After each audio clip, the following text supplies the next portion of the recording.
I waited for weeks to get my braces. I believed it would fix my smile. No one warned me that it's the survival of the fittest. It all started on a Monday. Toby had been waiting for weeks to get his orthodontic appointment. He pictured a perfect smile in 6 months. What he didn't picture was today. He walked into the dental clinic all bubbling. The dentist was warm and got to work on him. Not long, the brackets were placed, wires adjusted, and elastics snapped into place. Toby felt some tension in his teeth. A little new change, he said to himself, looking into a hand mirror while he listened to the postoperative instructions. You cannot bite into hard things. He suddenly jotted back into reality. Meat, carrots, apples. The instructions went on, and he could only see the mouth of the dentist moving. He was lost in his thoughts. I didn't expect all these food restrictions, he murmured again. He watched on as the dental hygienist demonstrated how to clean his teeth properly while wearing braces. It can't be that bad. He shook his head as he kept his new toothbrushes, interdental brushes, orthodontic wax, and his other materials safe in his bag. Toby left the clinic feeling triumphant. He skipped off the hospital premises, eager to resume a movie he left halfway. He then stopped by a supermarket to get his treats. I deserve to have some spoils, he conversed with the salesman as he paid for his goods. That night, the war began. He had felt some tension in his teeth after the braces were fixed, but it could not be compared to what he felt that night. His teeth screamed. The tension was annoying and uncomfortable. To think that he will have to carry these braces 24/7, the urge to rip the braces off heightened with the tick of the clock. Every bite felt like he was throwing glass. Apples, they seemed impossible. Bread tasted like sandpaper. Even water felt like betrayal. He could not continue his movie that night.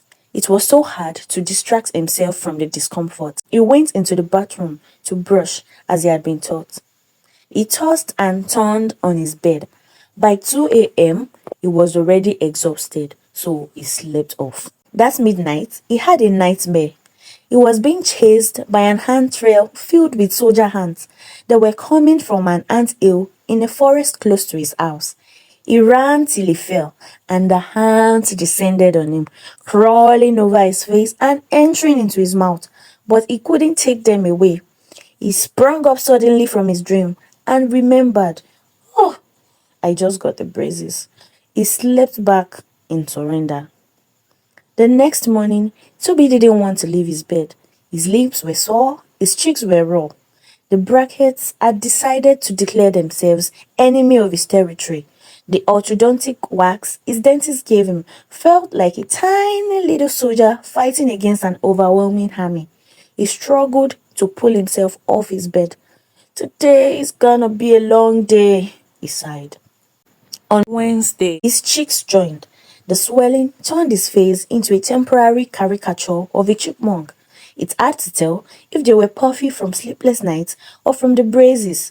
His friends asked if he had allergies. No, he muttered. It's just my braces threatening to end me. Thursday was a new challenge, speech. Toby discovered that forming words with wires and metals in his mouth was like learning a foreign language. Coffee sounded like coffee. Thanks became thanks. Every conversation felt like he was negotiating with his own mouth. He avoided talking because of how he sounded.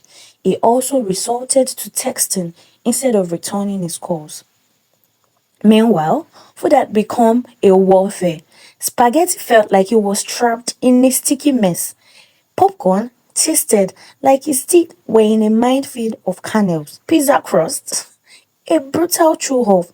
Toby's life had transformed into an extreme orthodontic survival mode. He wished his treatment was done already. On Friday, he felt better, or maybe he's gradually adapting to his new life. I'm sure I'll be losing a lot of weight in the next couple of months. He sighed again, remembering all he had gone through that week. But it wasn't all suffering. Amidst the pain, he learned lessons he hadn't expected. Soft food are his friends. Soups, mashed potatoes, yogurt, cereals, smoothies. Toby became a garment of gentle meals. He learned that hard food will break his bracket and delay his treatment, while sticky food will increase his chances of having dental cavities. Also, pain is temporal, while progress is permanent. Every ache he had felt meant his teeth were moving towards alignment. He is therefore choosing few months of pain over a lifetime of dissatisfaction. In addition, good oral hygiene becomes serious business with braces. Brushing and flossing were like diffusing bombs. Even though he had to do them more often, precision mattered. Lastly, orthodontic wax is magical. Those little blobs could save lives, or at least his cheeks from the angry wires. By Sunday, Toby could chew bread without wincing. He could sip coffee without flinching. He could even laugh without the fear of wire rebellion.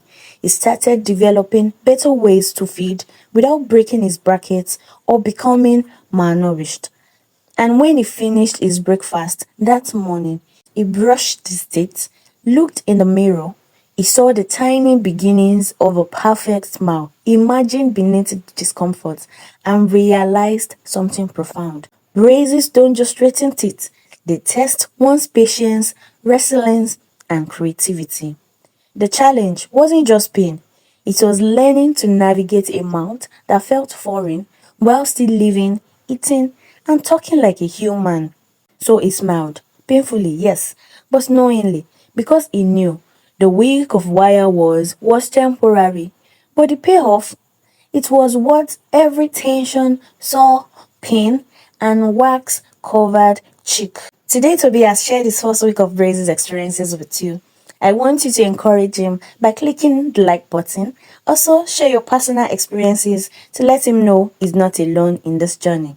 Lastly, click the subscribe button if you love the story and would love to see more. See you in the next.